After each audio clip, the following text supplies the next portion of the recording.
Namahagi ang Benguet 2nd Provincial Mobile Force Company ng mga wheelchair sa mga benepisyaryo ng programang Gulong ng Swerte noong ika-7 ng Disyembre sa La Trinidad at Bukod, Benguet. Ang mga wheelchair ay donasyon mula sa CNT Builders, katuwang ang Benguet Police Provincial Office, sa inisyatiba ni Police Colonel Lambert Suerte, Benguet Provincial Director, na naglalayong magbigay ng suporta at ginhawa sa mga persons with disability at mga kabilang sa mahihinang sektor ng komunidad.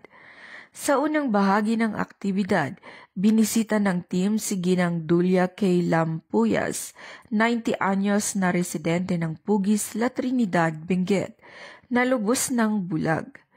Ipinagkaloob sa kanya ang wheelchair na makakatulong sa kanyang pang-araw-araw na paggalaw at magbibigay ginhawa sa kanyang pamilya na matagal nang nagbubuhat at umaalalay sa kanya. Sunod na tinungo ng grupo ang kubabang poblasyon Bukod, Benguet upang ihatid ang wheelchair para kay Miss Charlotte K. Coriman, 27 anyos, na may kondisyong microcephaly. Bumisita rin ang team kay Ginang Mina S. Paterno, 96 anyos, at may skin cancer, na hirap nang makagalaw dahil sa kanyang kalagayan.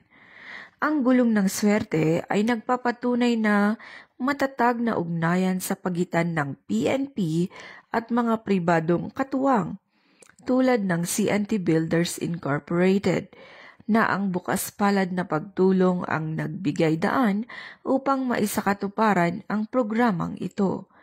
Patuloy na nakaangkla ang Benguet 2nd PMFC sa mga misyong itong patatagin ang ugnayan ng pulisya at komunidad sa pamamagitan ng pagtulong sa mga higit na nangangailangan at pagsusulong ng diwa ng binadang sa bawat pamayanang kanilang pinaglilingkuran.